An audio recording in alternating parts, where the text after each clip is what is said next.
If you're a custodial supervisor at a local high school, you know that cleanliness is key, and that the best place to get cleaning supplies is from Grainger. Grainger helps you stay fully stocked on the products you trust, from paper towels and disinfectants to floor scrubbers. Plus, you can rely on Grainger for easy reordering, so you never run out of what you need. Call 1-800-GRAINGER, click Grainger.com, or just stop by. Grainger, for the ones who get it done. If you've been thinking about getting serious with your money, like actually serious, now's the time. The Motley Fool is offering new members 50% off their iconic stock recommendation service, Stock Advisor. This is the same service that's crushed the market with recommendations that have returned 1,057% since inception, compared to the S&P 500's 180% over that same period. This isn't guesswork. The Motley Fool has a track record of finding companies before they become household names. So if you want to invest smarter and you like saving money while doing it, go to Fool.com/listen to claim your 50% off discount off a 1-year term of Stock Advisor. Again, that's Fool.com/listen. Returns of 1,057% are from the Motley Fool's product Stock Advisor and measured against S&P 500 returns of 180% as of July 10th, 2025. Past performance is not an indicator of future results. All investing involves a risk of loss. Individual investment results may vary.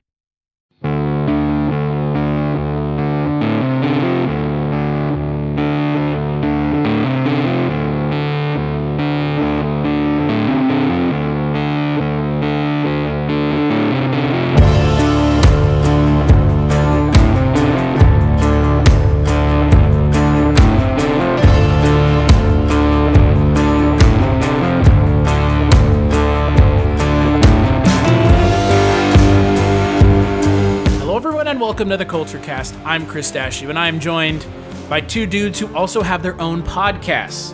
The host of the Projection Booth podcast, Mr. Mike White, and the host of the Wake Up Heavy podcast. You heard him here last month. It's his second time, and boy, I'm sure he's happy he's here today. Mark Begley. How's it doing, fellas? How is it doing? Good, It's doing good. It's doing. How you doing, Mike? Well, I've had this trouble with methamphetamine lately, but we'll talk about it. What? Me too. How weird. I've been staying up late jamming out to Camp Rock and Camp Rock 2. We're only talking about the first one, though, to be fair. I haven't seen the second one yet. I'm still letting this one digest before we get to the second one, which we're not talking about this month. But we may talk about in the future just to punish ourselves a little bit more. We're talking about 2008's Disney Channel original movie, Camp Rock. For anyone with a future on the stage, there's only one place to spend the summer. You're going to Camp Rock! And to get in, they've got to bring the moves.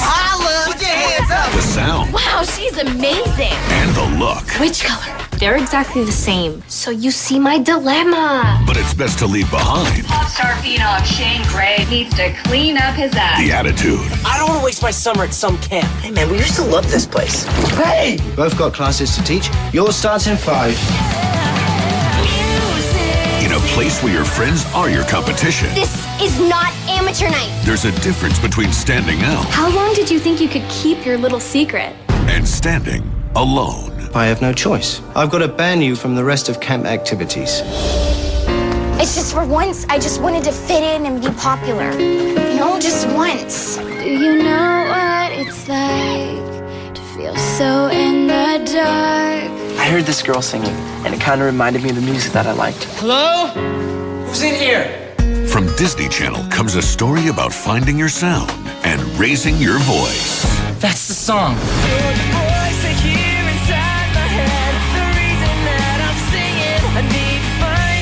Starring Joe, Kevin, and Nick Jonas. Group hug. Much better. And introducing Demi Lovato with Megan Jett Martin and Allison Stoner.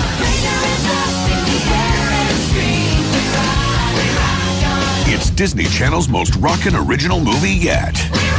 Camp Rock premieres Friday, June 20th at 8/7 Central. So the film is written by a bunch of folks: Karen Gist, Regina Hicks, Julie Brown. Yes, Uptown Julie Brown. And Paul Brown. It is directed by Matthew Diamond, and it stars Demi Lovato and the Jonas Brothers. Well, more just Joe. Yeah, just the Joe brother of Jonas Brothers. And we'll talk about Joe Jonas when we get to him. But Mark, I'm curious. I know you have a daughter. Did you watch this with her? And if you didn't, why not? And if you did, how ashamed of you is she? Yes, I told her that we were going to watch. The reason I went with this one out of the other choices for this month was when I mentioned it to her, her response was, "Ew." And I thought, okay, well, this must be rife with wonderful things. Now, I later... that is the best statement I have ever heard to describe film. It is rife with wonderful things. I later discovered that she hadn't actually seen it. She was just kind of put off by who was in it. But I did make her watch it. And my wife ended up coming in shortly after we started it. And she watched it with us. And neither of them have forgiven me yet. And by proxy, I will never be forgiven by so many people by proxy, I feel like. Richard Haddam's family probably never forgives him for watching Razorback. Now your family will never forgive you for watching Camp Rock. And I am continuing to make the world a much worse place by allowing folks to watch these movies. But what did you think, Mark? I'm very curious. What did you think of actually sitting down and watching Camp Rock? It ended up being quite a bit worse than I was anticipating. And not very enjoyable. That's my that's my easy summation. We'll get into the nuts and bolts, but what about you, Mike? This movie made me appreciate Teen Beach Movie a lot more.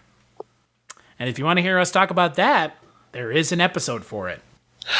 Yeah, this felt like a TV episode of something that was stretched out. I think there's already a show, maybe it's on Disney, maybe it's on Nickelodeon, and I'm a bad papa for not knowing, but my granddaughter watches one where it's a bunch of kids at camp, and this felt very much like this could have been an episode of that, but then just stretched to an interminable length.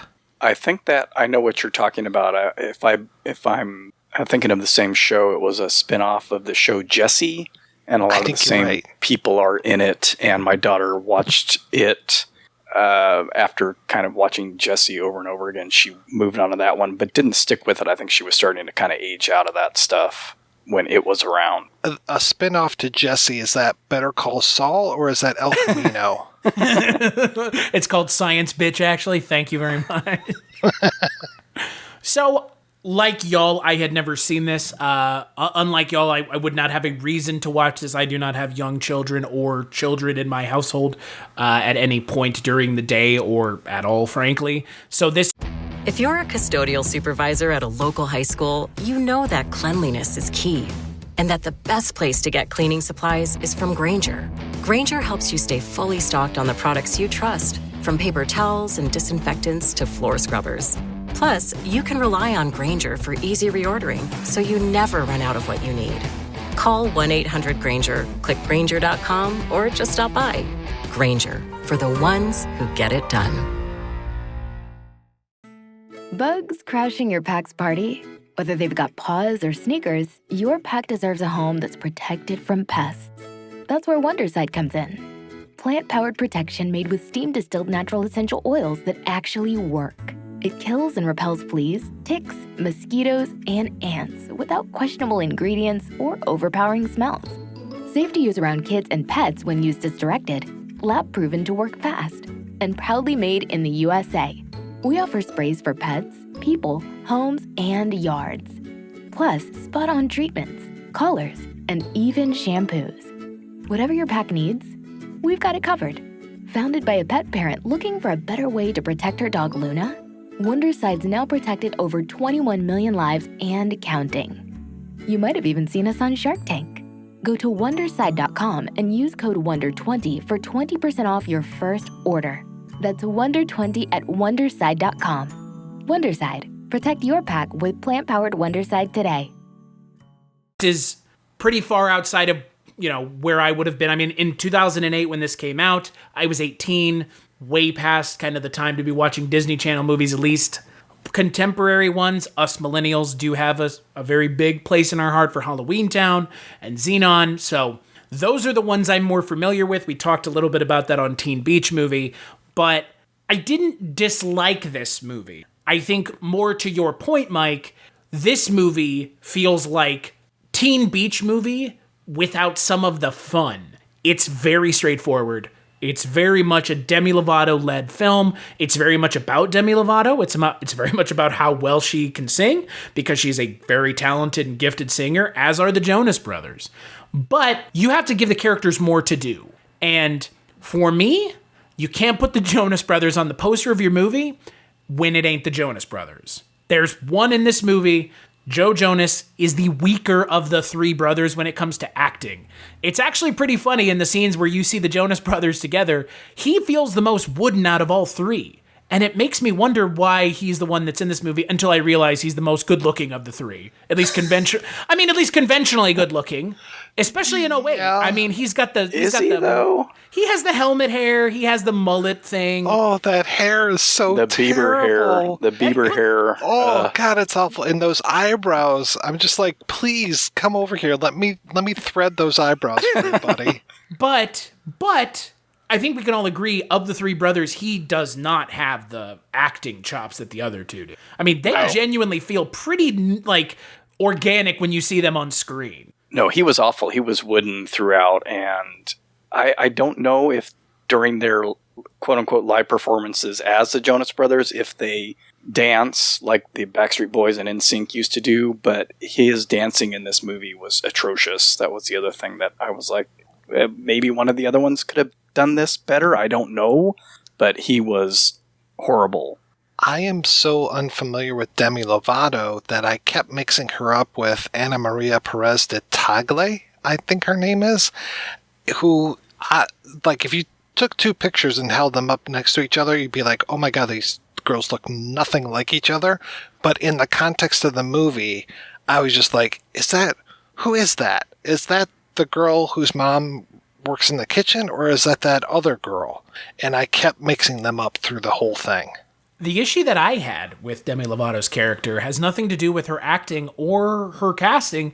It's the fact that her character's name is Mitchie, and the only thing that I can think of when I hear a character in film say Mitchie is Marge Simpson going, I'll erase these Itchy and Mitchie cartoons, because she has no idea that they're called Itchy and Scratchy, and every time someone said Mitchie, that's all I could think of. Thanks, The Simpsons, you've ruined yet another thing. But that's all I could think of, because what a terrible name for a character. Mitchie isn't too good, and Mitchie is afraid of her roots, and I just don't get this whole... I am ashamed to say that I am here, working at the camp. It just feels so classist and stuff that I'm just like, oh, come on. This is ridiculous. And it's just like, okay, when's The Secret going to come out? Oh, Lord. Just the plot was so predictable and trite, which is a shame because I love Julie Brown. So I'd like to think that maybe she added something good to it, but it's just rough, man. Yeah, that was a big problem. A big problem of mine as well. The tropes, the teen, I don't even know if you call them teen comedy tropes, but that being ashamed, being from the other side of the tracks, apparently, I don't, know if that was part of the deal, having to lie about everything and lying, the whole deal with China. I'm not sure why she plucked that out of the air, but now everything's revolving around her mom being big in China, and one might even say huge in China. Yeah. And why it wasn't big in Japan, I don't know, because that would have worked perfectly. But yeah, that whole, that they're going to uncover. Who cares? I mean, I guess that's a kid thing, but is it so? I mean, maybe it was still in 2008, but is it so much these days? That whole idea of who cares what your parents do? Yeah. It's pretty fucking cool that her parents own a food truck. What the fuck? Yeah. I'm sorry, her parents work for themselves and they own a food truck? That sounds pretty cool to me. I would be pretty proud of my parents being entrepreneurs and owning their own food truck. Demi Lovato. I mean, really, it smacks of the late 80s, early 90s. That is a very much a 80s and 90s thing, not a 2000s thing. It's Pretty in Pink. Right.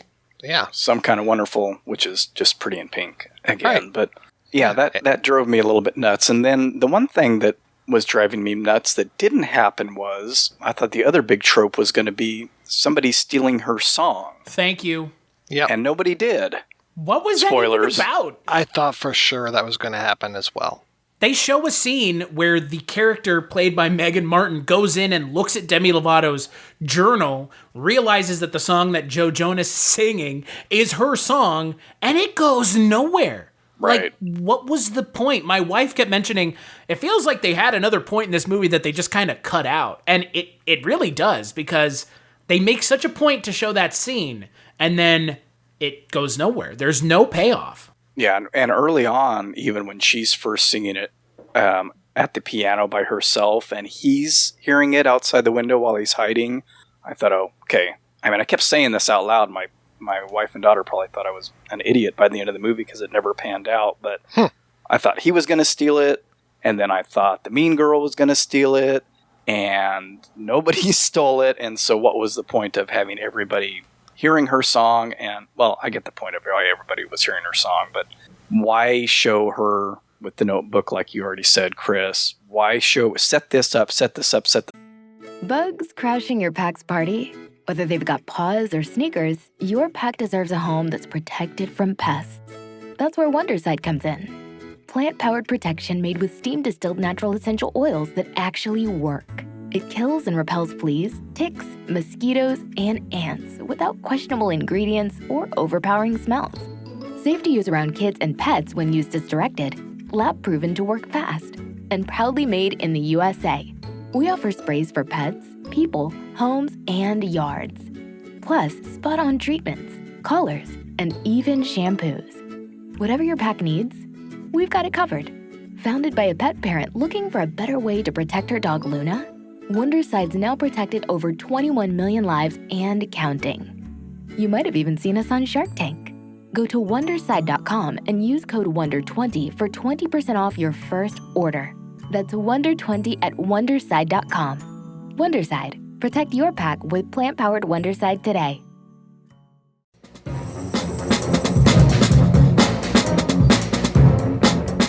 Hello, this is Aaron West. I am the author of the A24 New Wave.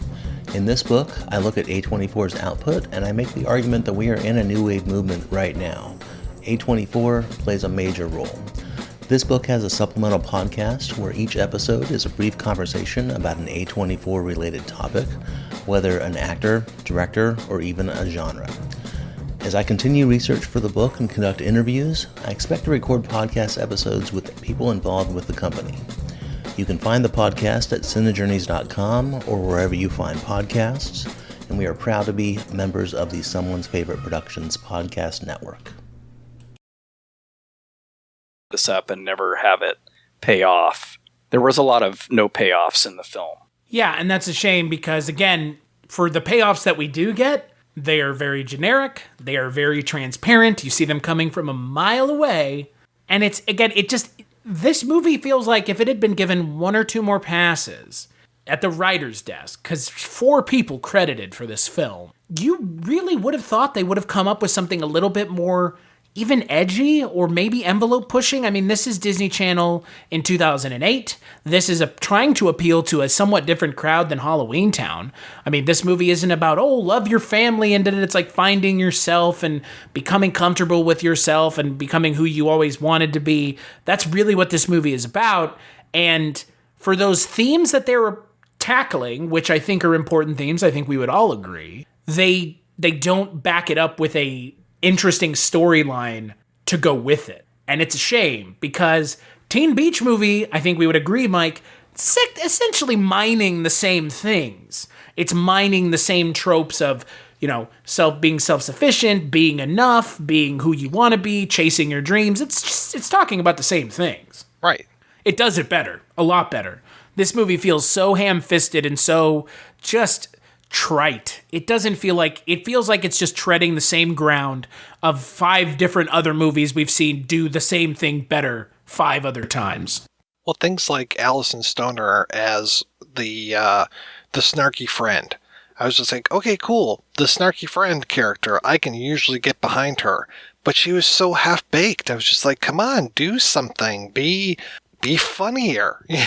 Like you have, or be supportive more of Mitchie. Come on, let's see some stuff here. Nothing. Where was the manure getting dumped on the mean girl? That's got to happen in a movie, or at least a chocolate shake or something. Well, they threw spaghetti. Spaghetti. It was so easy to get spaghetti out. It wasn't even like spaghetti with red sauce. It was butter noodles. Every Midwestern's favorite. It was ketchup with egg noodles.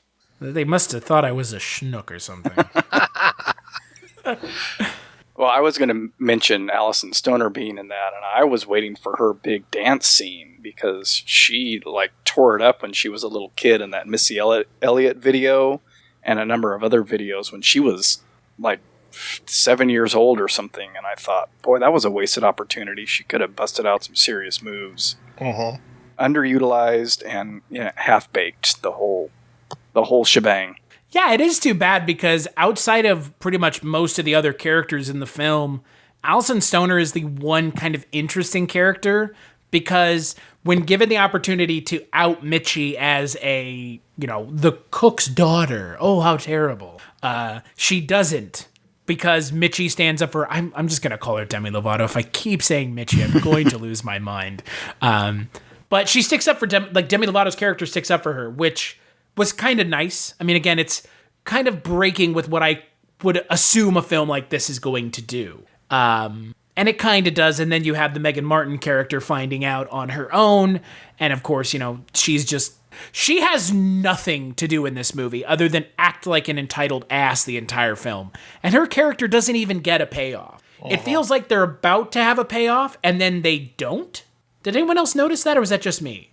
Well, the only thing I saw was that the mom, the distant mom thing paid off because she shows up at the end with the performance and takes a phone call during the middle of that. So I was happy to actually see her there show up instead of just it being something that was said the whole time and intimated the whole time that she obviously doesn't have a close relationship with her mom because her mom's always on tour, et cetera, et cetera. So I was happy to see the mom show up, but it didn't really pan out to all that much at the end. Uh-huh.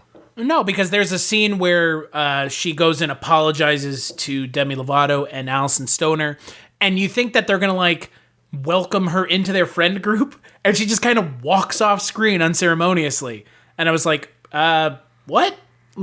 I was expecting... I guess when it's a Disney film, I'm expecting that everyone comes together in the end, and everybody's on the same page, and everybody is hunky-dory and happy, because it's a Disney movie. And it kind of didn't do that. I know in the sequel, the character that Megan Martin plays comes back, and they're friends, so they do ultimately get to that point, but are they not? Not really, no. Well, fun.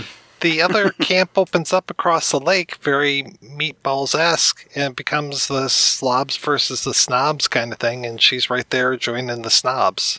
Oh, nice. Okay, so she continues her character's descent into being a piece of shit. Pretty much, yeah. Oh, good. Well, see, that kind of makes sense. I mean, I didn't finish it, so maybe she gets redeemed at the end, but what I saw, she was, just being a biatch.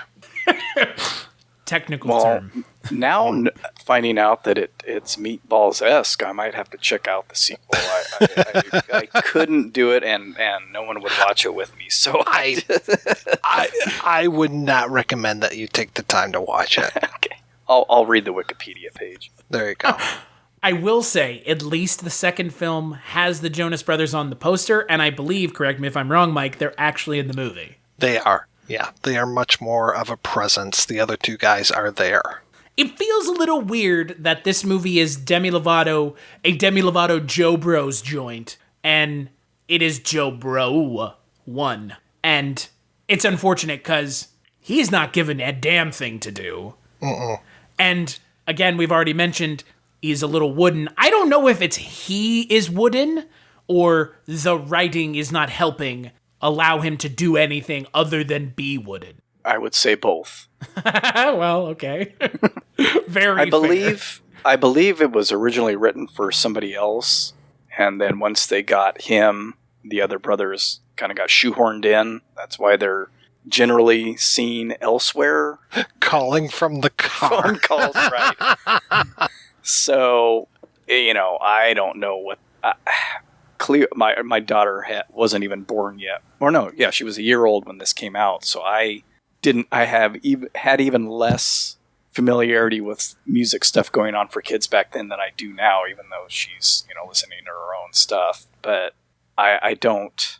Were they big at the time, or was this like later or right at the cusp? This is right at the cusp.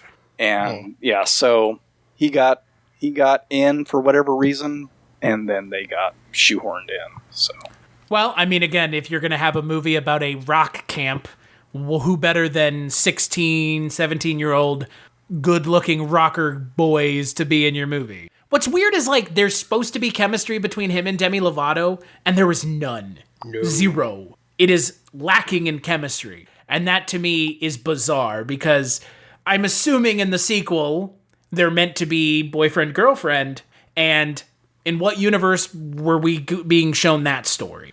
Because they barely share screen time. And when they do share screen time, it just doesn't work.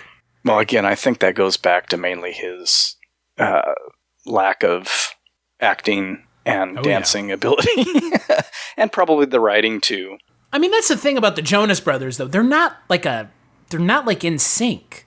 I mean, the dudes can actually play their instruments.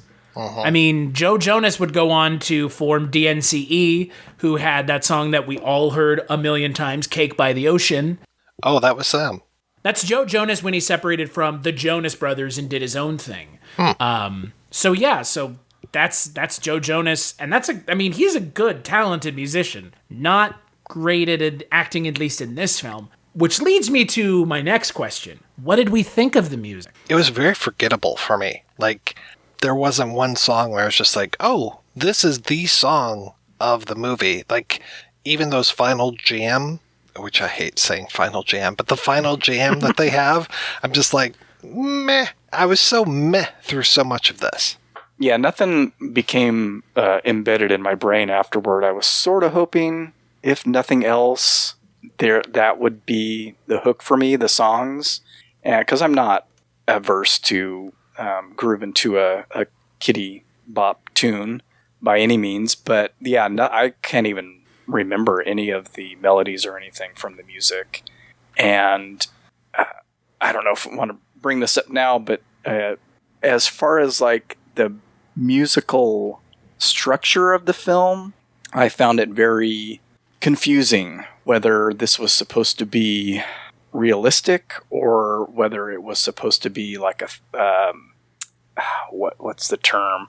More like a magical realism where you can hear all the instruments even though they're not around, or is this supposed to be more like reality? And they kind of blur that line a lot throughout, and that really bothered me for some reason. Are you talking about how Joe Jonas could sing harmonies to his own voice? That's why I brought it up, so that you could drop that little nugget in. It's almost like when there aren't any other Jonas Brothers there, he can still sing their melodies. Yeah. He was able to double track himself pretty astonishingly, which, and Mike, I know on your show you're talking about musicals this month, and you've mentioned the difference between a musical and an opera, and then things like Blues Brothers, wherever that falls, where all of a sudden everybody breaks into song. But in the Blues Brothers, there's generally instruments around, and there is a notion of realism to that. They're in Ray Charles's shop, and there's all these instruments, so yeah, they can play a song. You get out of that a little bit when you go out into the street and everybody's dancing to the song, but it's done so as to make that distinction clear. It started this way and now it's fantasy. In this, I was like, okay, why am I hearing drums? There's no drummer. Why am I hearing keyboards? There's no keyboard player around. Why is he, double tracking himself, sitting by the shore of the lake there? So there was one thing with the Blues Brothers, speaking of, where it was like, you can clearly hear 4 horns when there are only 3 on stage. It's like, Really? Can I clearly only hear four horns? I can't clearly hear four horns. I'm sorry. But yeah, I can definitely hear drums when there are no drums around. And yeah, I hear the melodies and the harmonies when there's just one dude singing. So yeah, it really called attention to itself.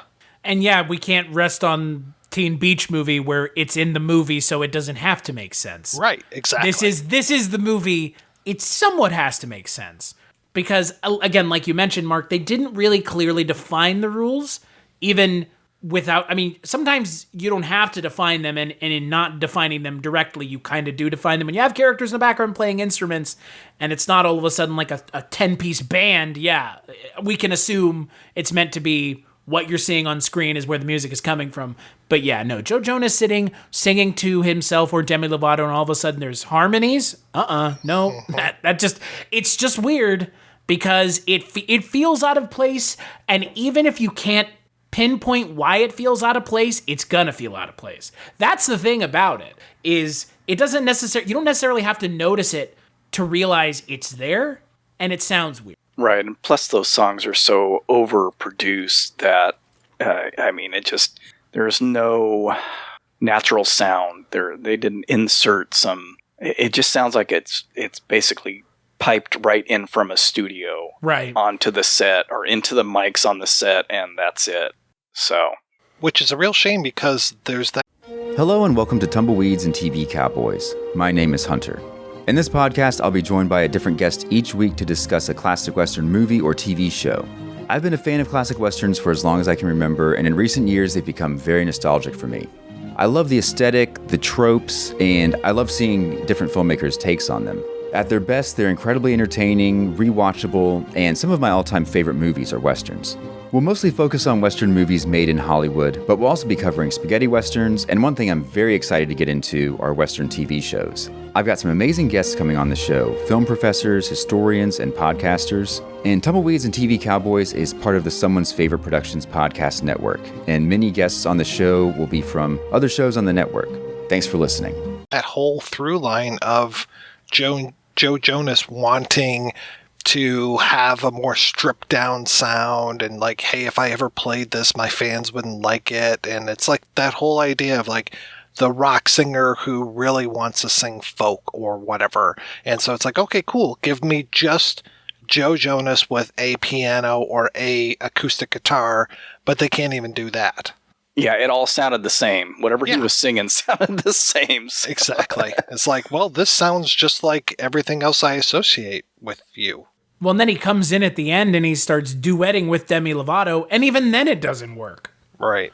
To me, it's oddly antithetical to Teen Beach Movie. Because Teen Beach Movie, again, like we've mentioned already, that takes place in a movie, so they don't have to address things that you see in movies. It's in the movie. So you're just assuming that it's going to take place. In this movie, I think they were trying to go for realism. At least that's what I assume, given that it's not like Mitchie all of a sudden can sing really well and we don't think she can sing at all, which I would go as far as to say is fantastical realism. You know, you have all of a sudden this character opens her mouth and she can sing, 12 octaves. Holy shit, that's insane. That's not what's happening here, though. I mean, what's happening here is the inability to choose. And because you can't choose, you have scenes where Joe Jonas is doing an in-sync routine when, like, I didn't even get the sense that was the kind of music the Connect 3 made. Also, by the way, terrible name for a band. Horrible. Also, like, the worst name for a band. Your name could have been the Butt Fucking Fauntleroys, and it would have been a better name than Connect 3. I asked my daughter, did they say Connect 3? She's like, yeah, and I'm like, okay. It's like Connect 4, but like they're missing the fourth Jonas brother. Yeah. Because he was the one that they were cloned from. Oh. That's the, there's a what is it? A Robot Chicken bit about how the Jonas Brothers were cloned from one Jonas brother. It's, if you've never seen that Adult Swim bit, should Google it or YouTube it and check it out. It's pretty funny. I can never not think of that at this point. I also can't help but think about the fact that the Jonas Brothers are like all married dudes now. Like they're all adults. For me, I always used to joke around that there were actually 3 Olsen sisters, that 2 of them were conjoined twins. So Mary Kate is actually 2 people. Like there's one growing off of her back. God, Double Trouble takes a whole new meaning. It's like the scene from Total Recall. Mary Kate turns around and there's just a small version on her back. Open your mind. Oh boy, look. I'm curious because we've never really talked about this. Even when we talked about Teen Beach Movie, Mike and I didn't really delve into this. But I'm curious, Mark, because again, you have a kid in your house, and it is a kid who has been watching stuff like Disney Channel things, stuff like that, children's programming. For you, where does this fall? Well, I actually thought about this yesterday because there are, we hear the phrase like, this wasn't made for me. We talk about movies, and I can understand that, but I also understand that as a piece of entertainment, anybody, any age should be able to watch something and be potentially entertained by it. And I think of shows that she watched when she was little. Like one of the first shows she ever watched was Yo Gabba Gabba. And I didn't mind watching it. I actually enjoyed it quite a bit. That was when she was really little. And then she watched My Little Pony. And that show is made for specifically young girls or young children. Wait. And I've seen the documentary. It's not meant for them. It's about sweaty nerds, dude.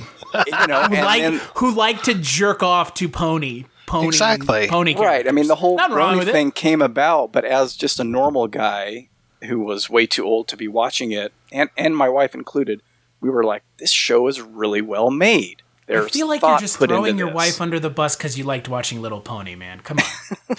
He's one step away from being a furry. Mark, if there's something you want to tell us, this is a platform. You have the floor. It's a well-made show, and you can have well-made Disney shows. You can have well-made kid shows, and you can have well-made Disney original movies, or whatever these things are called. And this rates way, way, way. Like even that show Jessie that I brought up earlier, I could sit through 20 hours of that before I'd probably watch this show again. And by the way, the spin-off of that is called Bunked, BUNK''D. Yeah, that's the show. So what you're saying is even the things that are on Disney Channel now are much farther along than this show was this movie was 13 years ago. Mm-hmm. I would say so. I don't know how much of Disney Channel original stuff my daughter watched. I think most of it was Nickelodeon, but there may have been some. But yeah, I think so. This is pretty, and I think it comes down to the writing and the directing. It's just so flat, and there's so many things left untied at the end, and or come up all of a sudden at the end, like the girl who gets the big spotlight song and ends up winning the Camp Rock Jam or whatever they call it. It's like, where was her story the whole movie? She was just a sidekick the whole time. Why didn't she have at least a few scenes where she's like, I want to do my own songs. I've written all these songs. And I guess maybe they thought about it too late and had to give her the Demi Lovato scene because Demi Lovato couldn't compete and win because she had gotten kicked out. I don't know what the reasoning was behind that, but that was really weird. So I want to talk about my methamphetamine problem, which I feel very confident talking about it because of something that I read, that Dee LeDuc, the camp counselor, was actually addicted to crystal meth for the entirety of the Camp Rock movie. Who the fuck wrote the trivia for this stuff on IMDb? I'm reading the trivia, and that's what it says. It says Dee LeDuc was actually addicted to crystal methamphetamine. They don't say that Julie Brown was addicted to crystal meth, because she wasn't. And Dee LeDuc, the character that Julie Brown plays, wasn't addicted to crystal meth either. So where the hell are they getting this? I will say, though, the guy that plays his uncle, or whoever he is, the main guy, he looked baked throughout this whole movie. the Australian dude, or something else? His eyes were red the whole movie. I just thought I'd throw that in there. I don't Camp get this Rock whole thing. 420 blaze it, bro.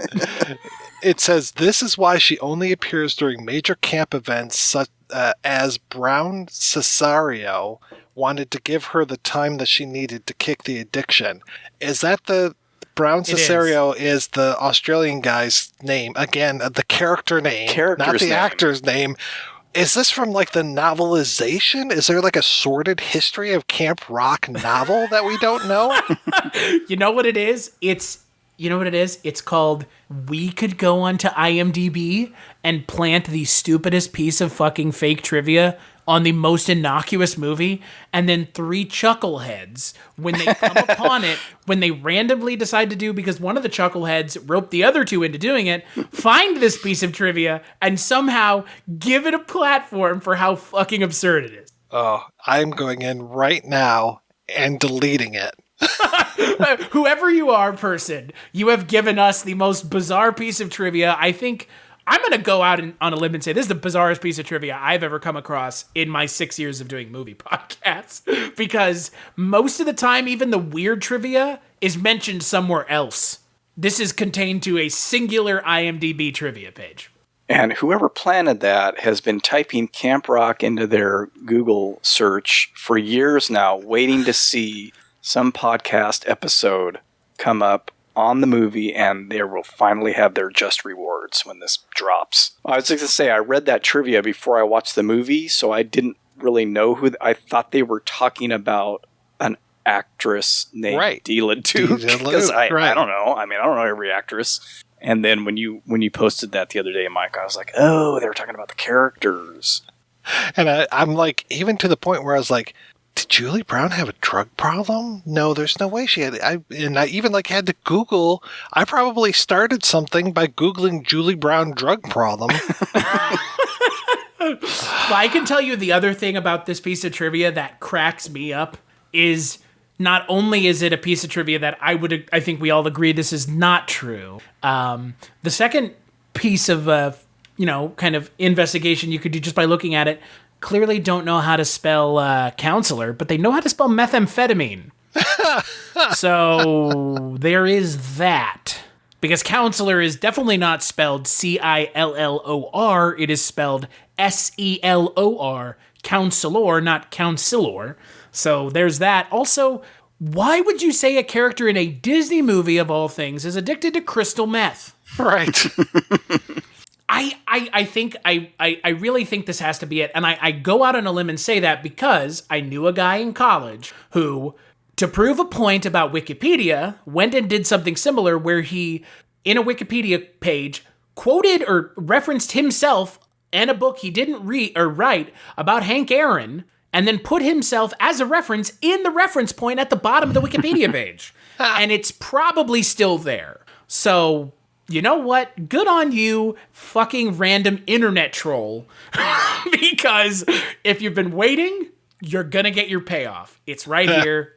And when you posted that on Facebook, I had to go and look and see what the hell you were talking about. Right. Because it sounded so absurd. It's more interesting than this entire movie. That's true.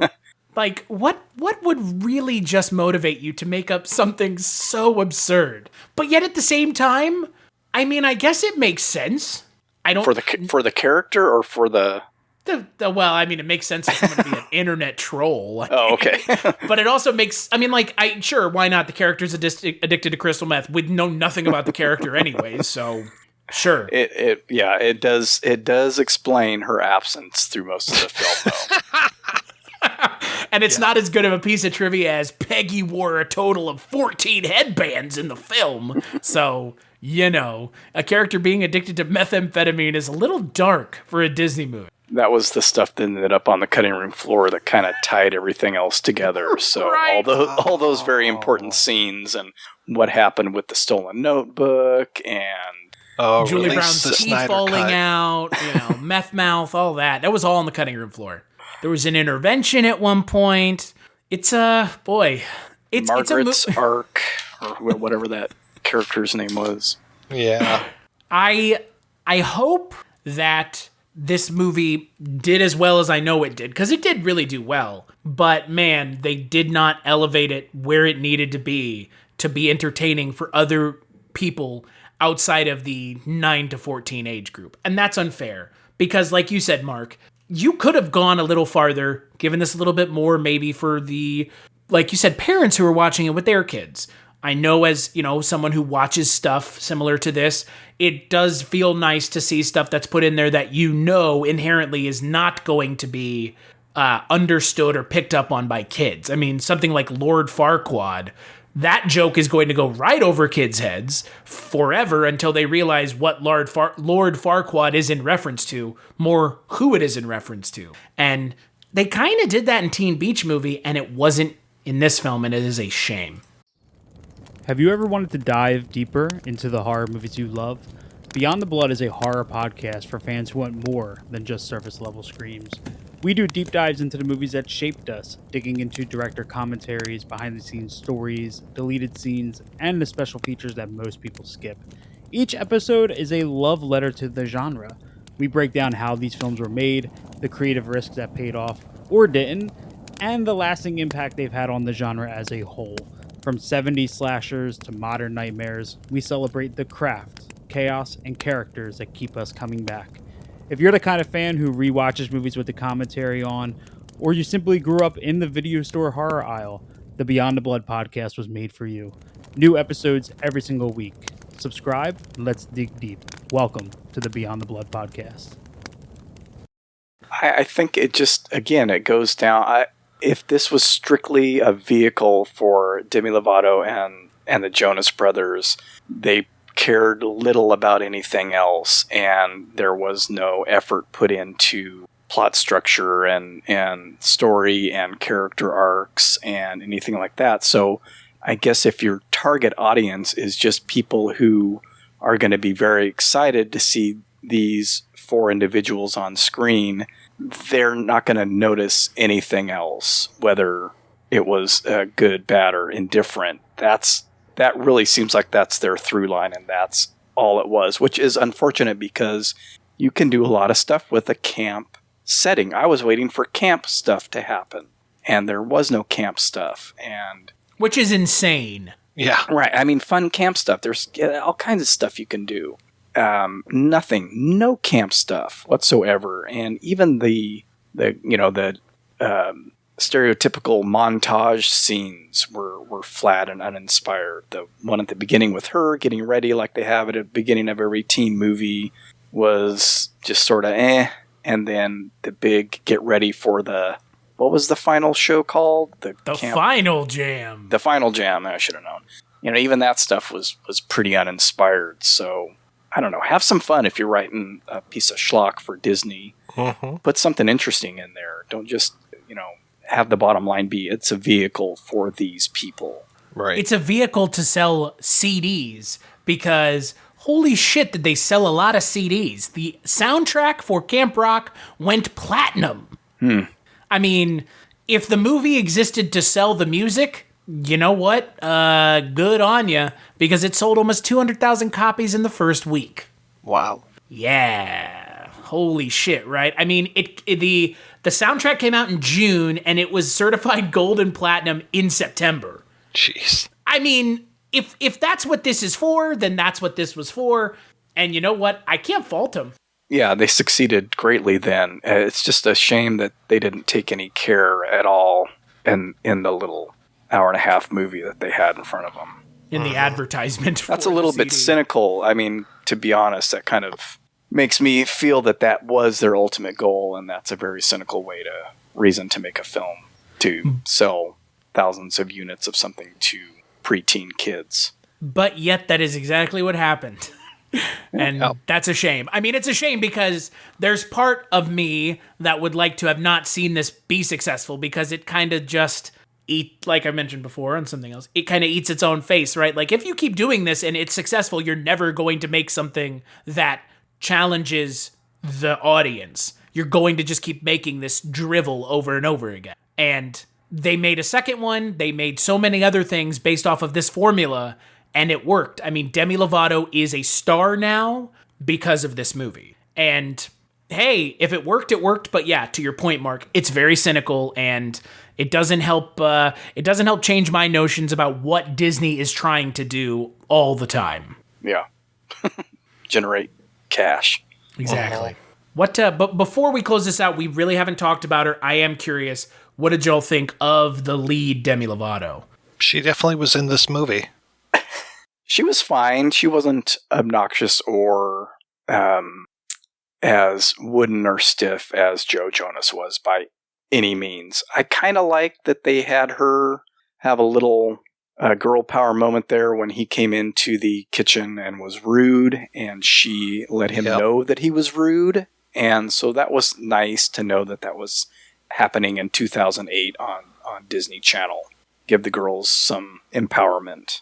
Yeah, no, that was nice. And there were a couple times where I think if memory serves, this starts with her trying on different outfits, and she actually ends up back in the first one that she tried, and it was like, I'm good enough as it is. I was like, okay, that's cool.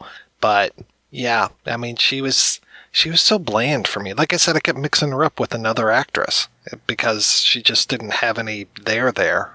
Well, and yeah, I mean, again, contrasted against the character from Teen Beach Movie, it's her character, Demi Lovato's character of Mitchie, is really underserved because, again, she's the lead. I mean, she's supposed to be given a lot to do. She's supposed to be the character you want to be, see succeed. She's the character the entire film is built around, so much so that the title of the film is featuring Jonas Brothers and introducing Demi Lovato. You don't put that on the poster front and center if this is not her film. And yeah, she's kind of there to sing, which is fine given the context of how this film ends up being released and ends up making money. But yeah, her acting suffers. She's a very gifted, talented singer. There's no question of that. But they really needed to give her more to do in this film because, I mean, if you see interviews with Demi Lovato, she's a very endearing person for a lot of folks, myself included. And it's kind of a shame because I know she can do better than this. And probably has. If you compare her though to Joe Jonas, for me, she acted circles around him. He was really tough to watch the entire movie. I think Nick Jonas, in his few scenes, outshone his older, I'm assuming older brother, like by a mile. He probably should have been the lead. I guess he was probably a little too young though. Well, there is some good news on the horizon, though, just so we're all on the same page. We may be getting Camp Rock 3. Oh, good Lord. With them? With all of them? Oh, yeah, I think so. I hope so. I mean, I'd actually watch it out of curiosity. I mean, I don't think that this is a real story plot line, but this is what the IMDb says, so take that with what you will. Set in 2021, Shane Gray and Mitchie Torres have gotten a divorce. Mitchie is running the new Camp Rock 2.0 experiment with her old friends from her days at Camp Rock while Shane fights for her love. Experience the world of vloggers and internet personalities for your first time with all your favorite friends from Camp Rock. See you in 2021, campers. Vloggers. I didn't even think that was still a thing. I know. I think that's a little dated now. Why aren't they podcasters? Depends on who you watch on YouTube. As someone whose significant other watches a lot of vloggers on YouTube, I can tell you with absolute certainty, they are still there. They still make a lot of money, and we are just not the audience. I didn't think that they used that term, though. Oh, yeah. Mommy vloggers? Yeah. I mean, okay. That sounds dirty, Chris. Mommy vloggers are women who vlog on YouTube about being a mom. Okay. I thought you were looking at my search history. I really still think they should have gone with podcasters, though. Yeah. Really wanted to hit the pulse of the nation right now. Because podcasting's where it's at. I mean, it's up and coming. It's like kickboxing, the sport of the future. And they could have just gotten any middle-aged white person to be a podcaster, and people would have gone, yep. That's it. Nailed it. But he has to be a guy. Oh, yeah. Oh, yeah. 3 white dudes, and we're having a good time together. I mean, Mike, if I were basing the movie off of your search history, it would just be, how can I convince people I'm not 100% a cannibal? And on that note, what would you give Camp Rock out of 5, Mr. Mark Begley? When I rated it on Letterboxd, I gave it a 1.5. What about you, Mike White? I'd probably be a little bit more generous and give it a 2. Yeah, I would give it about a 2.5. I mean, again, I think if I hadn't seen Teen Beach Movie first, I may have given it a 3 because, again, it's just good enough. I'm not the target audience, like you said, Mark. That shouldn't really super duper play into this equation, but unfortunately it does. And yeah, I'm okay with this movie enough. I don't have any interest in watching the sequel unless there is a third one. Then I will watch the sequel. But it's good enough. And look, they sold a shitload of music, so good on them. They succeeded. Let's take a break and we'll play a preview for the final film of Disney Channel Originals Month. Saturday, April 10th. It's the world premiere of a Disney Channel original movie. For Mike Pillsbury, life on planet Earth has never been easy. You idiot, you're running the wrong way! So he sends a call for help into outer space. Fellow citizens of the galaxy, I do not belong on this planet. Come and get me! Little did he know who'd show up. I am Barnabas from the star system Puppis. Oh boy.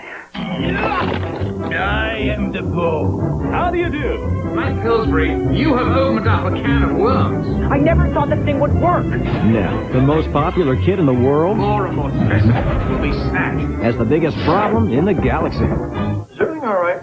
You look stressed out. On April 10th, lock your doors, hide your food, and be careful what you wish for. I can't just take off on a spaceship. I freaked out at sleepaway camp. Can of Worms, the Saturday premiere of a Disney Channel original movie. April 10th at 7, 6 Central, only on Disney. Saturday, April 10th on Magical World of Disney. To his parents, Mike Pillsbury has always been out of touch. Doing all right. To his sister, out of his mind. You are definitely from another planet. But when he sends a call for help into outer space, Come and get me! he'll be out of this galaxy. You have opened up a can of worms. Now it's up to him to save his family and the world. You need more fresh air. Can of Worms, the Saturday premiere of a Disney Channel original movie. April 10th at 7, 6 Central, only on Disney. That's right. On the final Kulturecast of Disney Channel Originals Month, we're going to be talking about a sci-fi film called Can of Worms. It stars Malcolm McDowell, and these two guys are wondering why they didn't pick that movie. I didn't have the option to choose. That's true, because Richard Hatem and Cullen Gallagher took it away from you. So next time you talk to either one of them, you can say, thanks for the Camp Rock watch, guys. It was super great. 2 thumbs up. But seriously, we'll be talking about Can of Worms. That is another early on Disney Channel original. And yes, it stars Malcolm McDowell. So until then, what has been keeping you busy, Mr. Mark Begley? Well, not a whole heck of a lot. I'm still in the same mode I was in when we last spoke and not doing all that much. I did just record an episode today that should be out by the time this is out. And it's all about me. I don't even talk about any movies. Whoa. And, yeah, you can check all that out at wakeupheavy.com, and which has links to SoundCloud and iTunes and all those other wonderful places you can listen to podcasts. What about you, Mike? Well, as always, you can find me over at the Projection Booth Podcast, which is available at projectionboothpodcast.com. And as for this podcast, you can find this podcast at Kulturecast.com.